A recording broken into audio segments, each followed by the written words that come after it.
Hi, everybody. Good morning. Happy Sunday. I hope everybody's doing all right. I'm doing pretty good, I think, mostly. Can't really complain. I just want more weekend. I just don't want anybody to be doing anything, pretty much. But here we are doing something. Doing some Latin.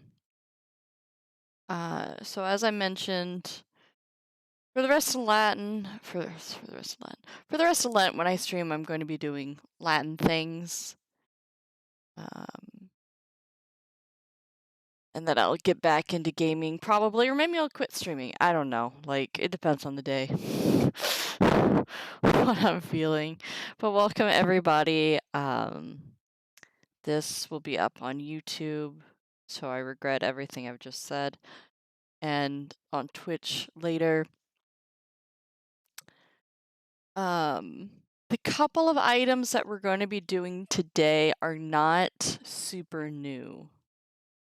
Thanks, Punch. Thanks for that encouraging. Guten Tag. Wie geht's, mein friend?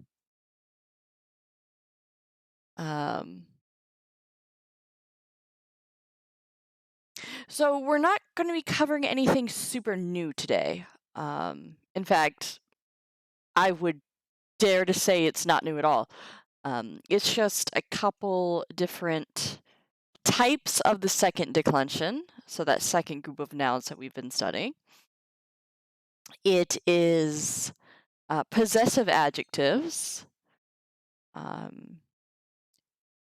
Gut Morgen. Ja. Was?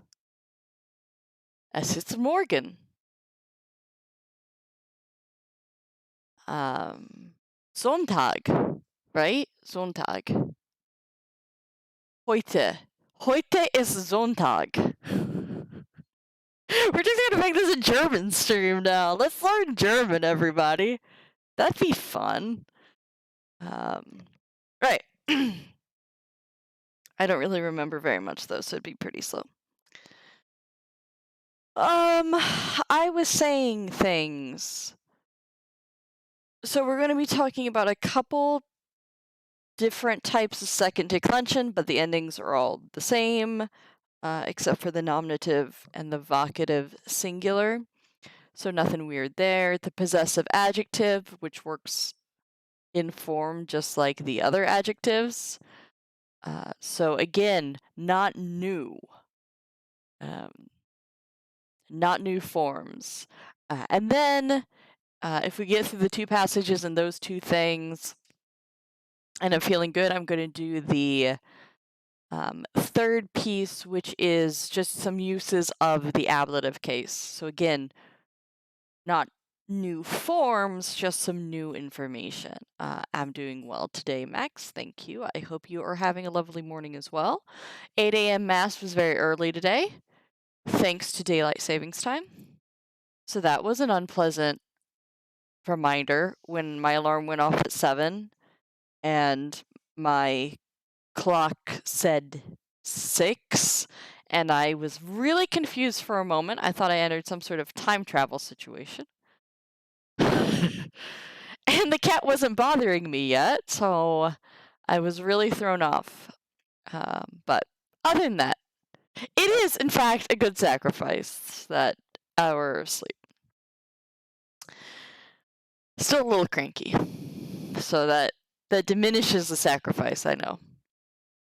But not bad. All right. So what we were going to start today with was just doing some reading. They have this passage on Germania, Germany, which, this guy, let's get his name, Doogie. He is really gearing up the student for reading Caesar's Germania and Caesar's other works. They're all grammatically very similar. So here's his little passage about Germany. So first we'll read it in Latin, then If you're watching this at home and you want to do it yourself, hit pause, try to translate, and then hit replay, and I'll provide the translation. So, Germania patria Germanorum est clara terra. In Germania sunt fluvii multi. Uranus magnus et latus fluvius Germaniae est. In silvis latis Germaniae sunt ferae multae. Multi Germani in opidis magnis et in vicis parvis habitant, et multi sunt agricolae boni. Bella Germanorum sunt magna et clara. Populus Germaniae bellum et proelia amat, et saepe cum finitimis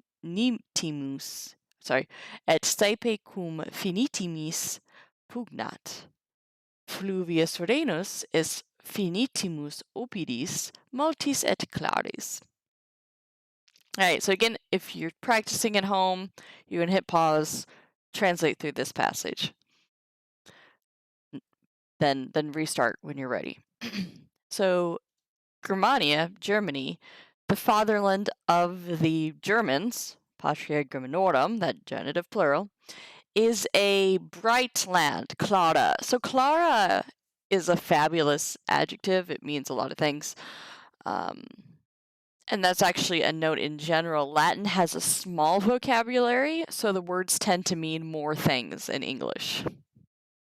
Whereas if you have something like Greek, Greek has a huge vocabulary. So, this word means this very specific thing. All right, so Claris is bright, distinguished, clear, visible. So senators are going to be Claris, landscape is going to be Claris. It just depends on the context. So we're just going to say a bright land, even though Germany is pretty cloudy compared to Italy. So that's weird. So maybe he means famous or distinguished here.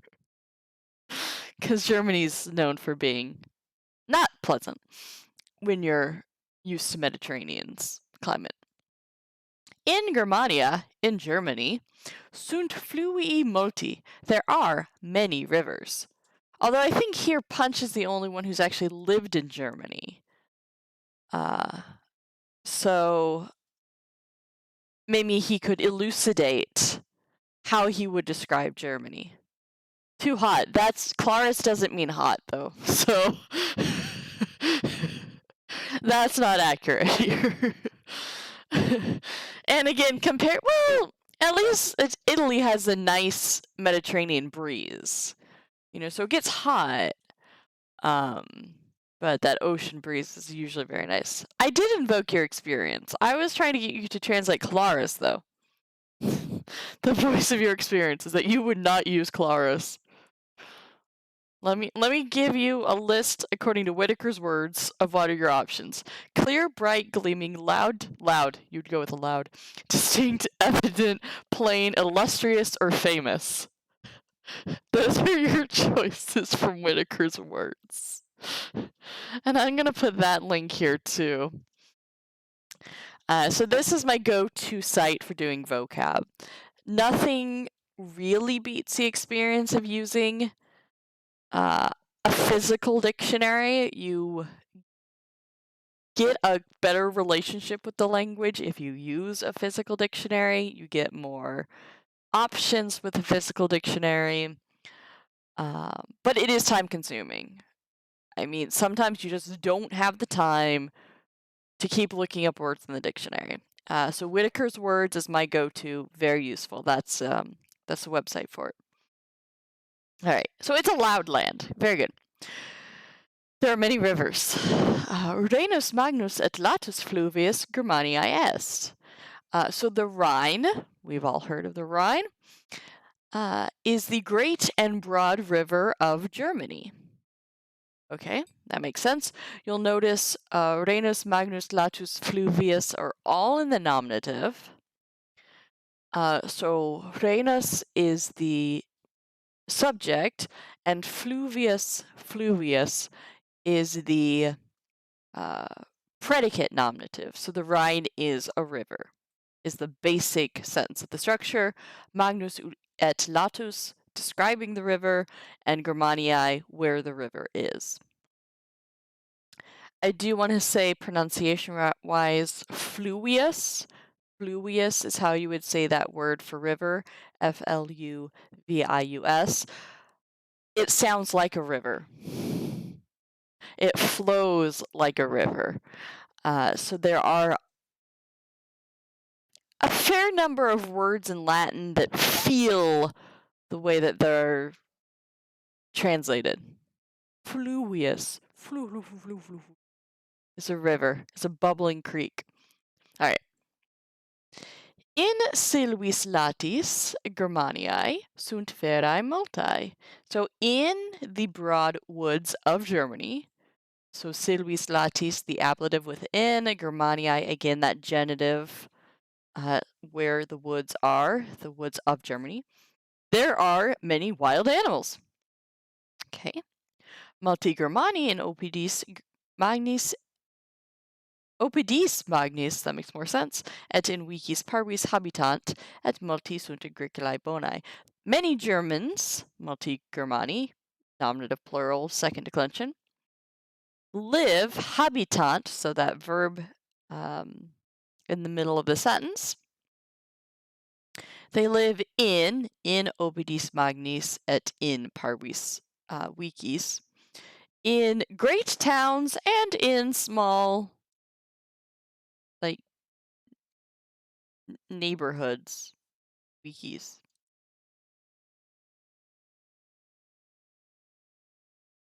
All right.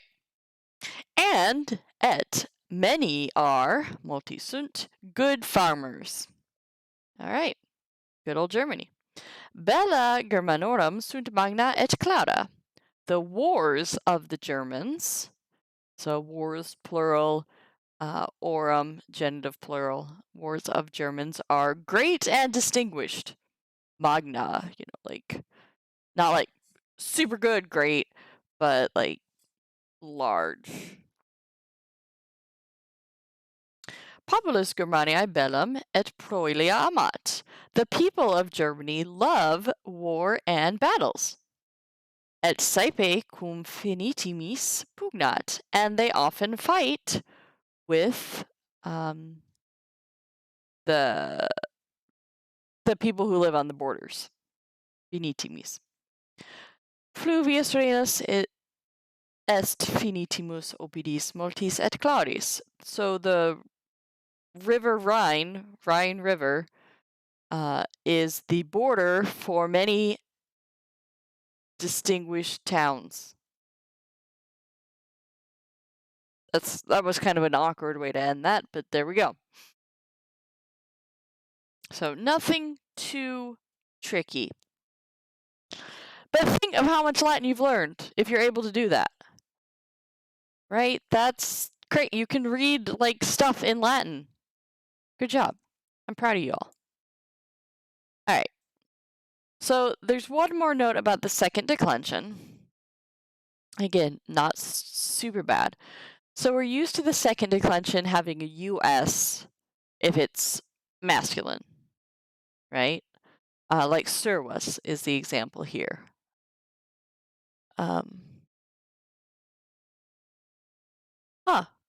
Oh, well, and here's an interesting linguistic note about it. Thanks.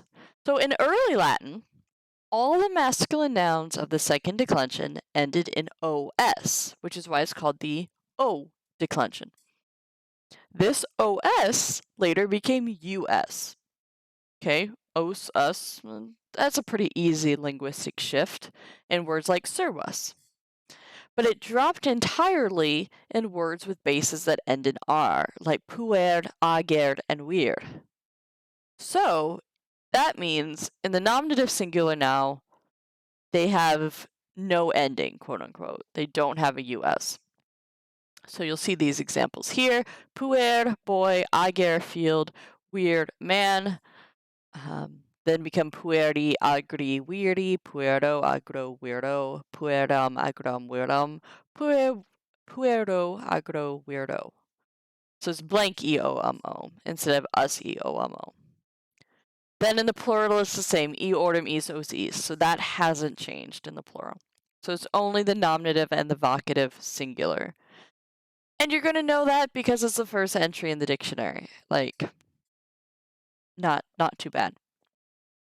What you do need to pay attention, though, is the genitive form. So you see puer becomes pueri, weir becomes weirdy, but auger becomes agri. It loses that E in the stem. And it gives you the base AGR. And AGR is then what's used in the rest of the forms. So the genitive form is super, super, super, super, super important for two reasons. One, it tells you what declension a noun belongs in. If the genitive ends in an AE, it belongs in the first declension. If the genitive singular, that is, ends with an I, it belongs in the second declension. You know what family belongs to, you know what other endings to give it. But the genitive also tells you what the base of the word is. So when you get rid of that genitive ending, the AE or the I, you use what's left in the rest of the forms. So the dative becomes agro instead of agero. It's very important because agero means nothing. I don't even think that's a Latin word. So you wouldn't confuse it with another Latin word, you would just be nonsense. So don't do that. Memorize.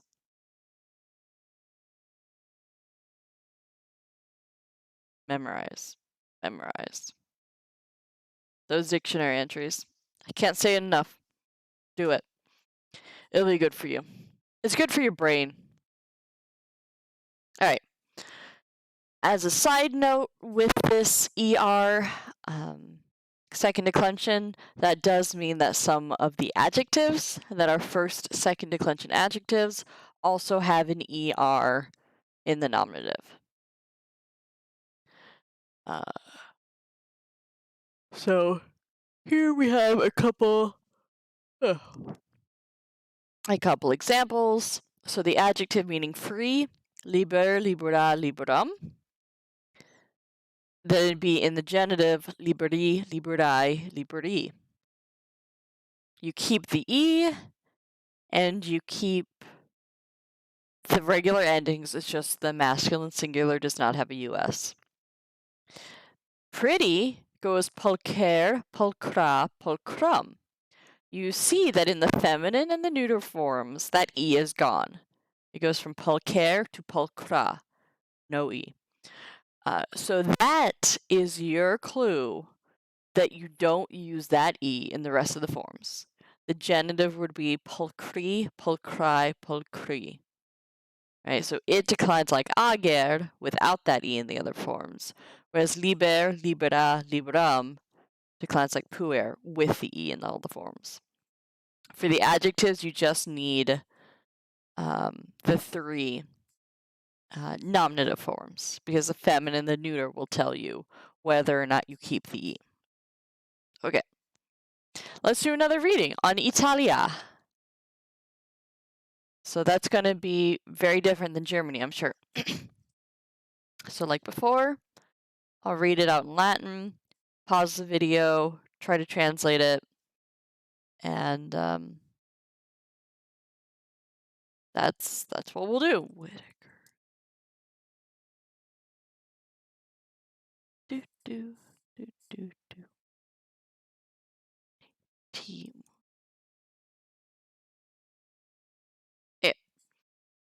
Italia.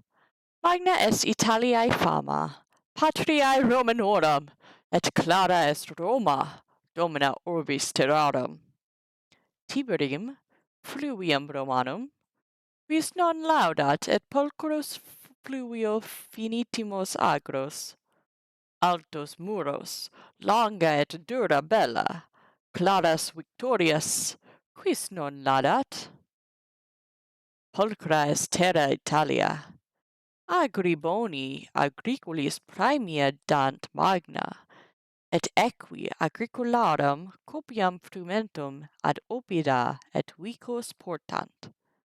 In agris, populi Romani laborant multi servi. Viae Italiae sunt longae et latae. Finitima Italiae est insula Sicilia. All right. This is super pro-Roman. I love it. It makes you feel like you're reading Latin. All right. Magna est Italiae fama. The fame, reputation, etc. of Italy is great, or great is the fame of Italy. Fatherland of the Romans. So patriae is in the genitive singular because it's working as an appositive to Italiae, genitive singular, fame of Italy, Italy, the fatherland of the Romans. And et, brilliant is Rome, Claudia est Roma, the mistress of the circle of the lands. It's the heart of the world. Now, Tiberium, you get there and you're like, that's accusative. Why are we starting a sentence with the accusative and not with the subject? Because we want to put emphasis on the Tiber, the tawny Tiber, the river of Rome, fluvium Romanum. Quis non laudat? Who does not praise Tiber, the river of Rome, the Roman river, and the beautiful fields that are next to the river? Ah, Rome is just the best. There are the high walls. So we're in the accusative. We don't know why yet, but high walls, long and harsh wars, distinguished victories. Who does not praise these things? Quis non laudat? Okay, so they're putting the accusative first because that's what we're excited about. We're excited about the walls and the wars and the victories. So we put them first in the sentence. Beautiful is the Italian land. So true. I love Italy. Let's go to Italy, everybody. Good fields give great prizes. Premium magna to the farmers, agricolis. And the horses. What did the horses do? The horses carry an abundance of produce to the towns and small towns. Agricolarum, that's genitive plural. It is the horses of farmers. The horses of farmers carry an abundance of harvest. Okay, nice. In the fields of the Roman people, in agris populi Romani, many slaves work. Multi servi laborat. Just being honest. That sentence could trick you, though, because populi Romani looks like it should be the nominative plural. And then be okay, in the fields, the Roman people work. That would make sense, but then you have multi servi, which is not accusative. It is also either genitive singular or nominative plural. So by context, it's going to be the subject, and the populi is the genitive going with agris. So in the fields of the Roman people, many slaves work. Okay, Viae Italiae. The roads of Italy are long and wide.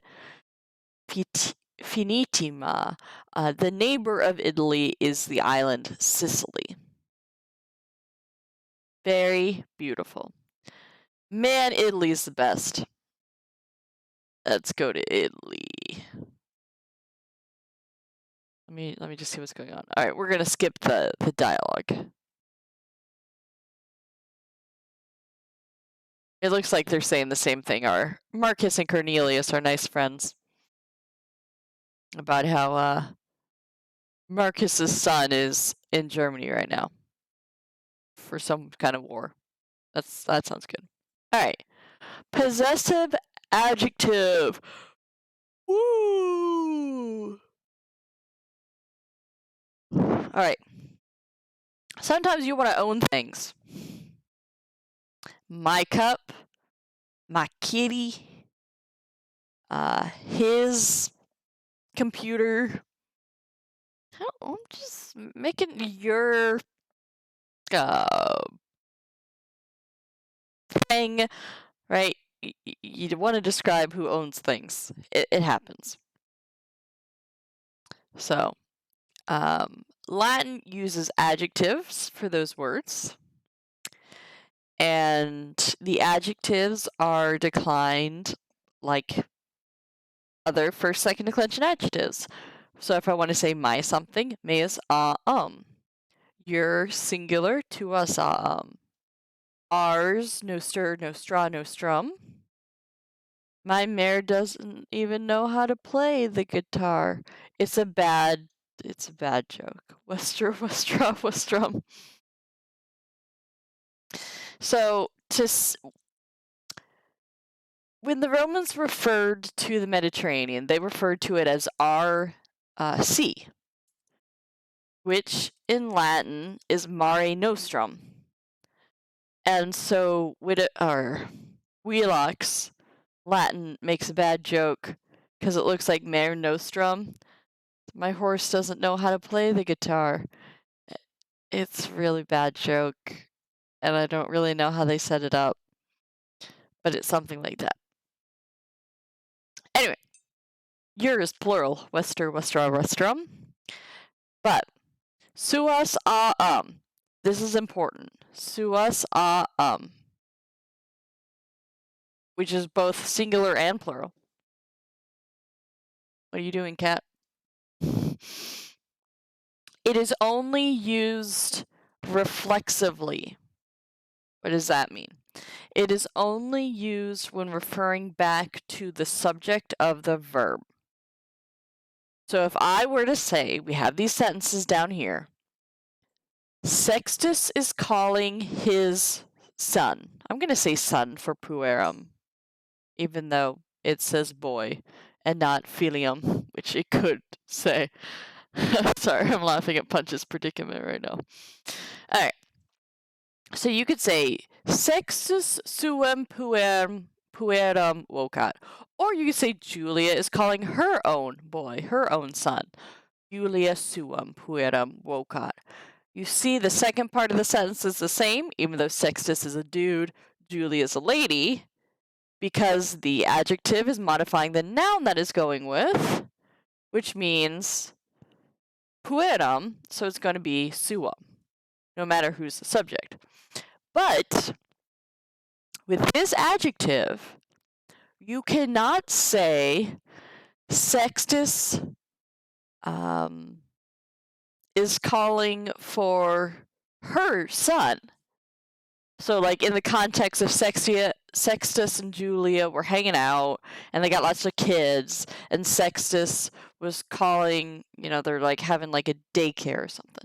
And so Sextus was calling for Julia's son, and we say her son. You couldn't say that with suas You have to use a different word. You could say Julii in the genitive, or you have to use a different third person genitive, personal pronoun genitive, which we haven't learned yet. We'll learn that probably next week. Yeah. So, suasa it has to be referring to the same person as the subject. It's really great that Latin does this very easily, because sometimes you have an English sentence and you're using a lot of pronouns, so it's like he's talking to him and his son, and it's like who are the hims and the he's in this situation? Is it his own son that he's talking to? Is it that other dude's son? What are you talking about? In Latin, you distinguish, and it makes a lot of sense, and it's beautiful and wonderful. It's also very often not necessary to use, because Latin, if you can understand what they're talking about, they'll just leave out the pronoun, obviously. Because why would you use more words when you could use fewer words? The Romans like to be very quiet. When they're doing inscriptions, it's hard to put words onto stone. So you just cut out whatever's not necessary, including verbs, and then when it comes to inscriptions, anything but the first letter in a word, it can go. Like, you don't need that. So, whether or not you use a possessive adjective is a lot of times up to you, because if it makes sense without it, then you don't need to write it. But if you want to emphasize it in a conversation, then please write it, of course. All right. So I'm going to read what they have to say about it. So suis is a reflexive possessive. That is, it usually stands in the predicate and refers back to the subject. Thus, vir suos servos vocat means the man calls his own slaves. His refers to man and not anyone else. It could not refer to anyone else. Possessives are used, much less frequently than in English, being omitted whenever the meaning is clear without them. This is especially true of suis which, when inserted, is more or less emphatic, like our his own, her own. It kind of gives an underline.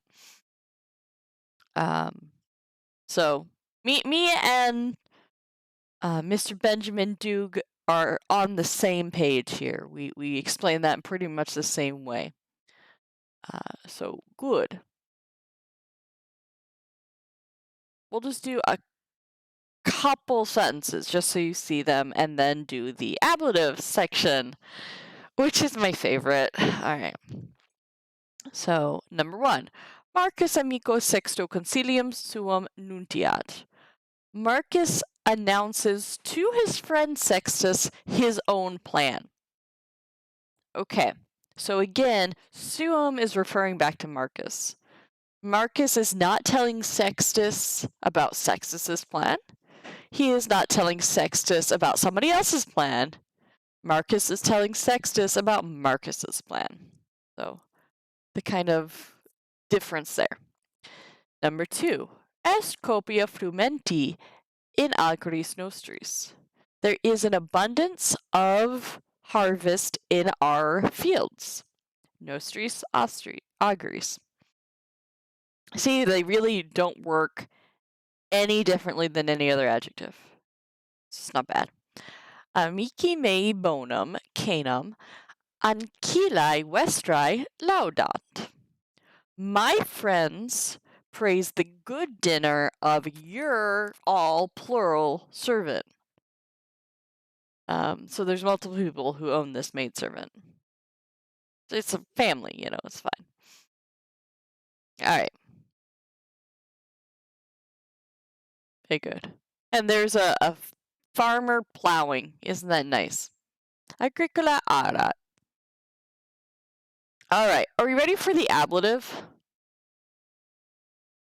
I'm going to have a cup of tea while you ponder that question.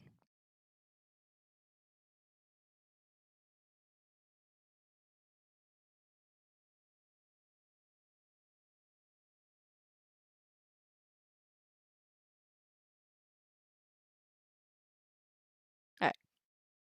The ablative case is the tricky case in Latin. Nominative is a subject or predicate nominative. Genitive is possession of. Sometimes it does some other things, but it's almost always translated of. Dative, indirect object, 2-4. Accusative, direct object of the sentence. Mostly straightforward. There's always, the few quirks. It's a language. There's things. Because I'm saying, usually. There are some in Latin that are always said. In neuter, the nominative and accusative always look the same. And the plural, this is X unless it isn't. Absolutely. Absolutely. And right now we're beginning, so, so we're just trying to teach you the broad strokes. And then we'll be like, but actually, I lied about this.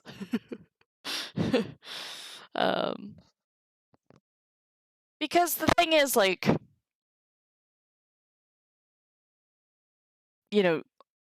should laws, especially language laws, rules, should they be descriptive or proscriptive? There's always you can get into fights about this if people care often enough. Usually people don't care that much. But I did have one classics professor in undergrad. I can't remember what we said. We were translating something. And he just had this pained look on his face. I was like, I see the language slipping out from underneath me. He was very much, he wanted to hold on to English grammar rules. But language being what it is, it just changes over time. So you try to be proscriptive when you're teaching people a language, right? This is what this does, this is what this does. But then when you're really dealing with a language, you have to be more descriptive. Well, this is what some people do, and this is what other people do. Sometimes you'll see this. So, yeah, it's fun. And when we're dealing with Latin, it's mostly stable, right? The Vatican creates new words for Latin, but that's pretty much it, right? They don't need new ways to express grammar, they just need new vocabulary sometimes. That's not a big deal. But teaching Latin, it's well, Latin was used for 2,000 years. So what age of Latin do you really want to know? Because the rules change. So we're doing classical Latin. It's the best Latin to learn. It's the most organized, it's the most structured, and then kind of the most difficult by extension. But then you get to medieval Latin, where it's just I'm kind of going to be French, but I'm kind of Latin too. And you're just I hate this. I hate this so much. So it kind of branches is how I talk about it with people. There's the one path of the church fathers who were writing formal Latin, and therefore trying to write more classical styled Latin.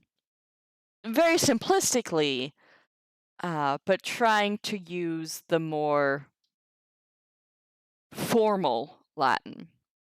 And then you have society, which is just French Latin, Italian Latin. We're just gonna write it the way we want to. So being a medievalist would be gross, frankly. But if you read something like the Vulgate or Thomas Aquinas after this, they're writing very well. They're writing very clear Latin. Alright. So, and one of those variations is the ablative case. The ablative case is on very dangerous footing because it's actually dying off. We know this, or at least I know this. This is the way I teach it because it makes sense to me. If you study ancient Greek, there is no ablative case. They have already gotten rid of the ablative case. In Latin, the ablative case is dying, and I say that because 75% of the time, it looks exactly the same as the dative case. You see it in the plural for the first declension. Dative, ablative, plural is the same. I think dative, ablative, plural is always the same. And sometimes the dative and ablative singular is the same also. It's dying. It's not going to last much longer.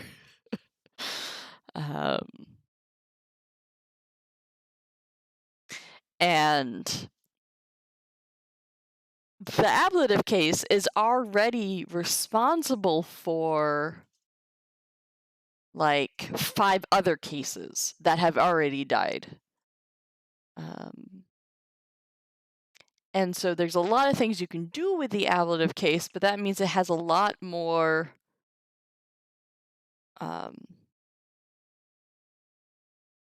tricks to it than the other cases. The other cases are pretty straightforward.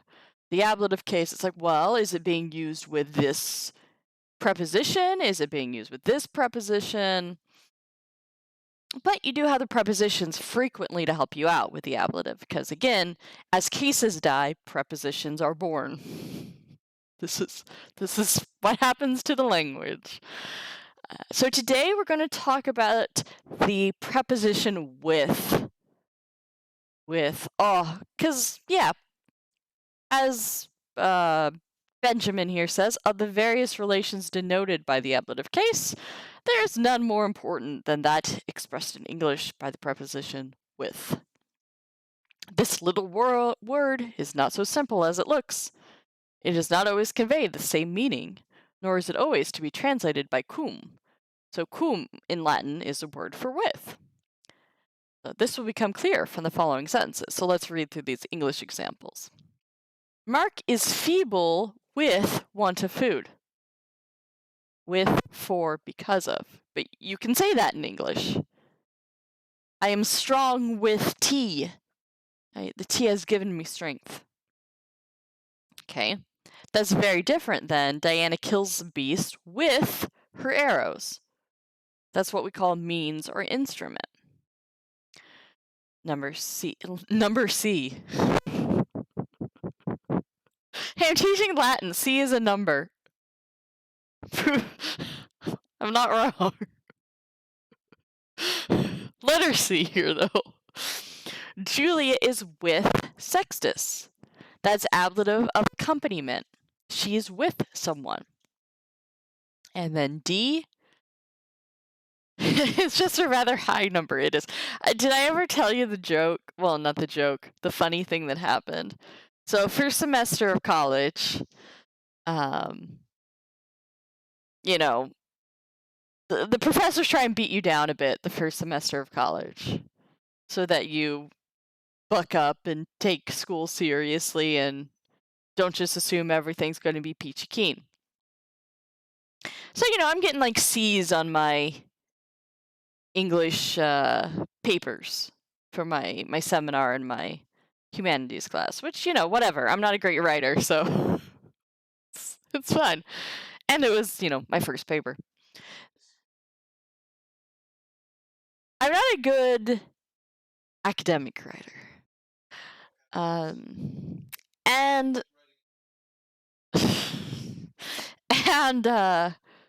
but then, I took my first test in Latin. And, I thought I did really well. So I got my test back and there was a C on it. And I was like, what? How did I get a C on my Latin test? And then I realized he wrote the score in Roman numerals and I got 100. I was like, oh, that makes a lot more sense. Isn't excellent. It's just like a little bit of a prank. And if we had gotten anything other than 100, it would have been obvious. But it was not obvious. Because then I was looking through and looking for what I got wrong. And it was funny though. It was a very pleasant day. Alright, that was the moment I knew I could do Latin. The end. Alright, so let's walk through what's happening in these. Oh, I didn't read D. The men fight with great steadiness. With great steadiness. That's ablative of manner, the way in which you do something. So all different kinds of ablative.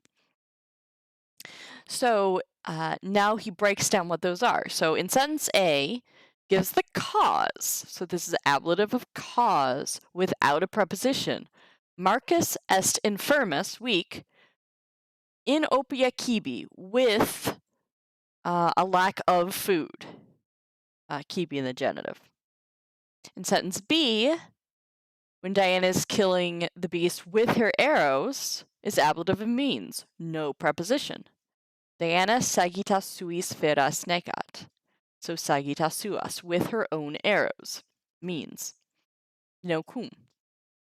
In sentence C, Julia is with somebody in the company of somebody, and that's ablative of accompaniment, and that does take the preposition cum.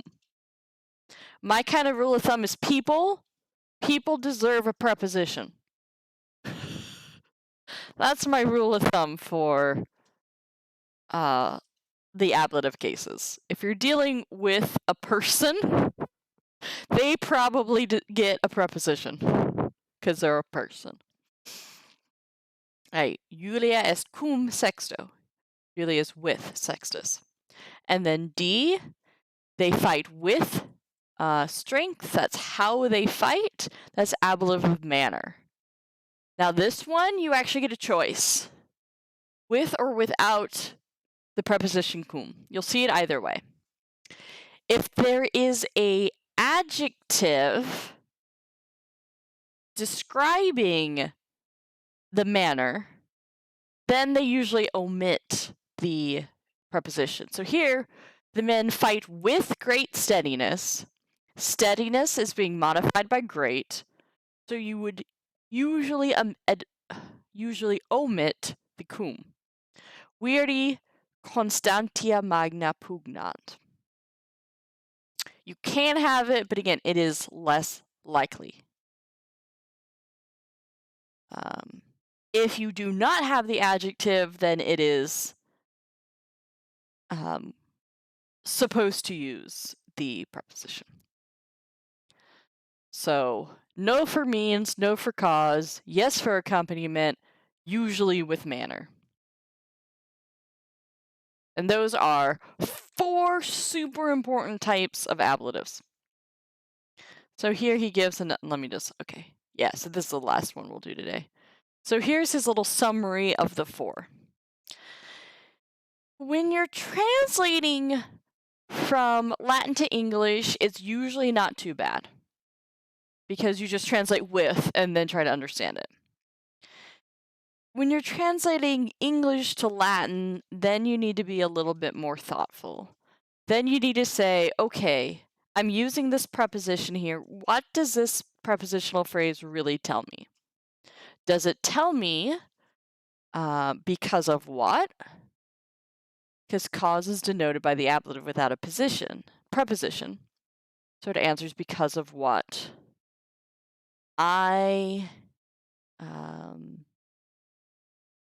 This one's really, honestly, not very common. I don't think I usually teach the ablative of cause this early in a Latin class. It's a lot less common, because all the examples I'm trying to think of are ablative of means. Because of what? Because of what?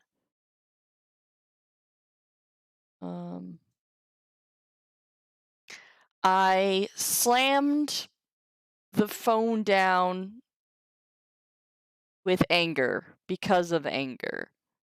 If I were implying that, then I would not use the preposition. If it were the manner in which I was slamming down the phone, then it would use a preposition. So I am slamming the phone down with anger. I have to decide as the speaker if that's the cause of slamming down the phone or the manner in which I am slamming down the phone. And that will determine whether or not I use the preposition cum. Ablative of means, really straightforward. What did you use to do a thing? Sometimes it's called instrument. You know, with a pen, I killed the spider with a shoe. I didn't do it, Punch did. Punch killed a spider with a shoe. With a shoe means you'd put shoe in the ablative, no cum. And the little note, cum must never be used with the ablative expressing cause or means. Right? That's it. So ablative of means, super common, pretty easy too. Ablative of accompaniment, also pretty common and pretty easy. Is it with a person? Are you doing something with a person? Then it's the ablative of accompaniment, and it takes cum. Really straightforward. I am going to the brewery with my friends. Kuma mikis. Done. I mean, there's nothing complicated about that. The complication is keeping everything straight when you're getting to big sentences. That's the real complication. Each individual point that we're talking with these ablatives, not bad. But means and accompaniment are definitely the two most common out of these four. The most common ablative is ablative absolute. I'll bring out my vodka for that one. So, then the last one, ablative of manner, reasonably common. Again, it can have a cum, may be omitted if there's an adjective. Answers the question, in what manner? How did I do this? So the word that you're putting in the ablative is going to be some sort of like emotional word, with zeal, with eagerness, with joy, with sorrow, with anger. Those are the way in which you do things. With speed, cum celereme, as quickly as possible.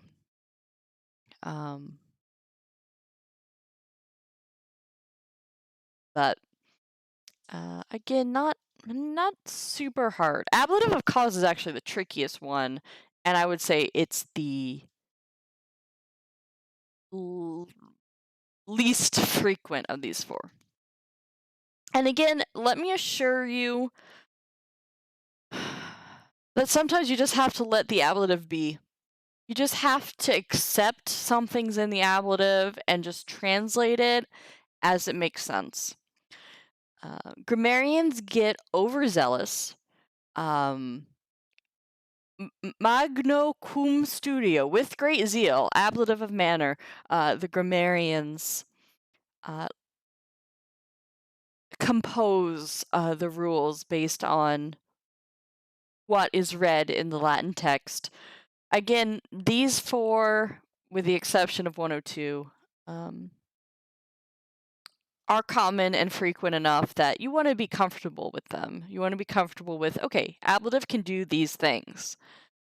But then the same professor actually who not yelled at me, but bemoaned the loss of the English language, he also shared an experience from his boarding school days, because that's how you learn Latin back in the day.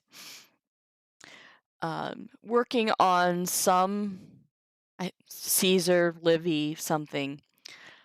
There was an ablative, and the notes from the editor to help you out refer to it as the ablative of river crossed.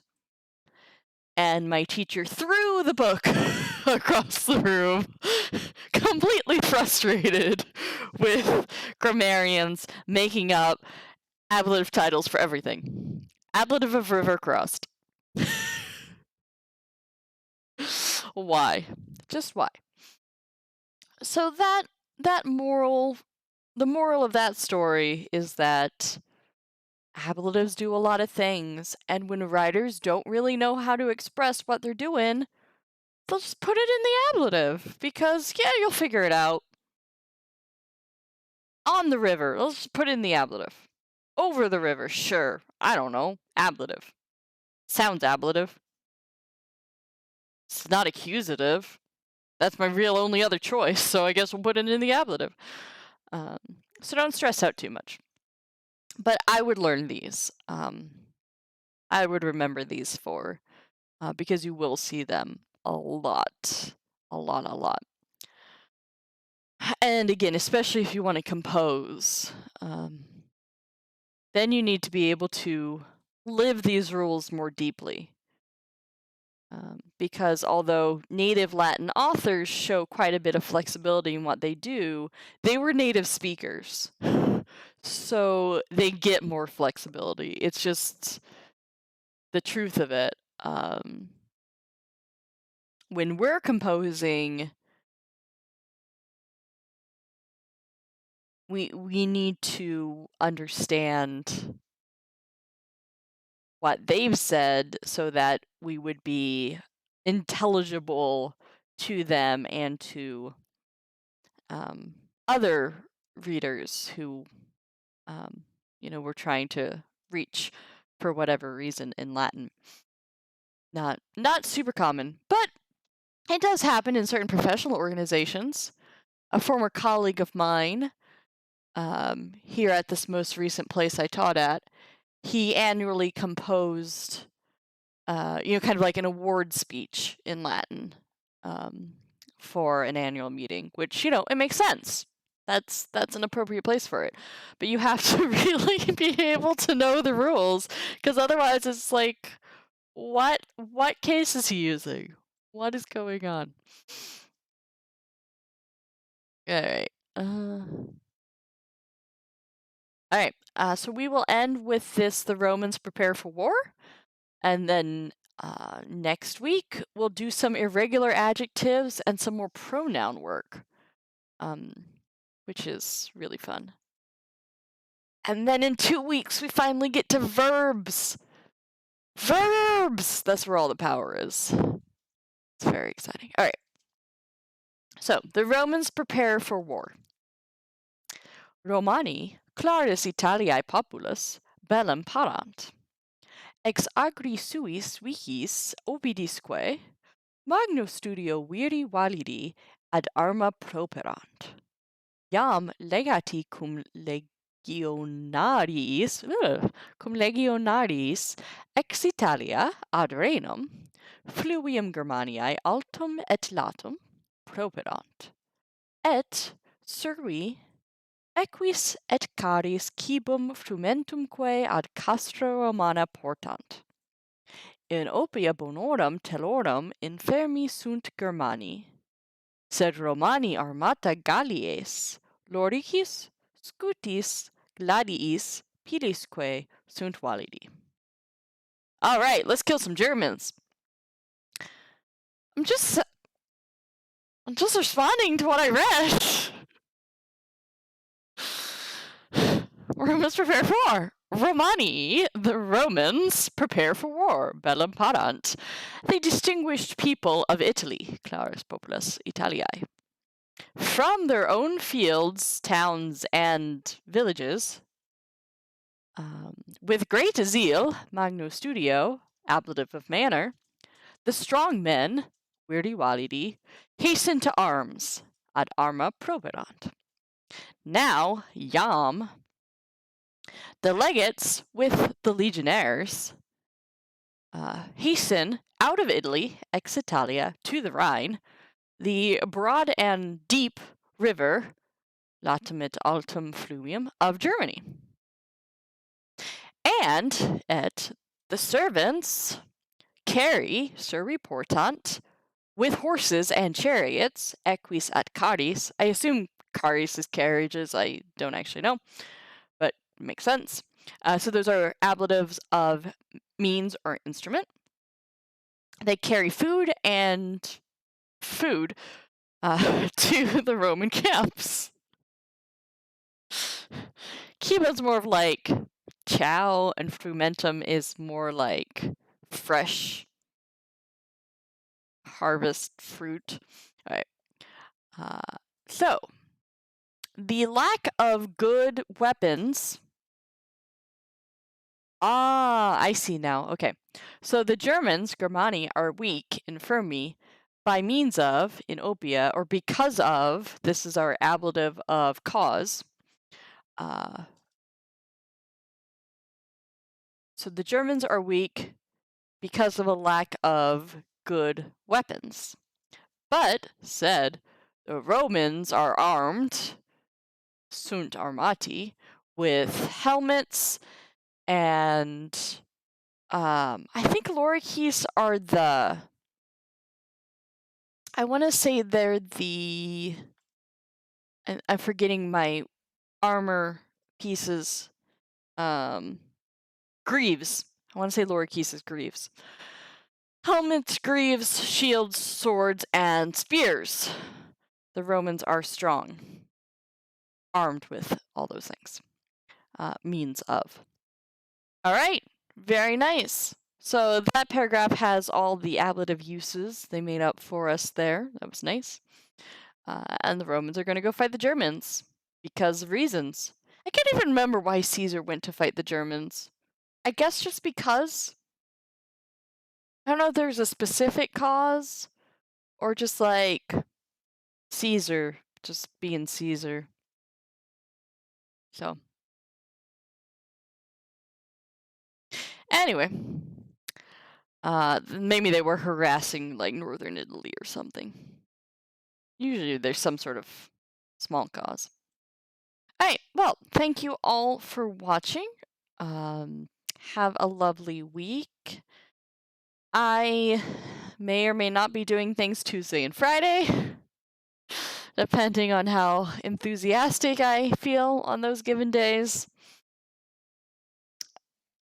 And I don't know what I'll do yet because I want to do Latin review, but I want to do something fun. Which it's hard to do something fun if there's nobody in chat, which is not a complaint. It's simply the reality of teaching Latin online. But next week we will do irregular adjectives and pronouns, and that should be a lot of fun. So everybody have a lovely rest of your Sunday and take care.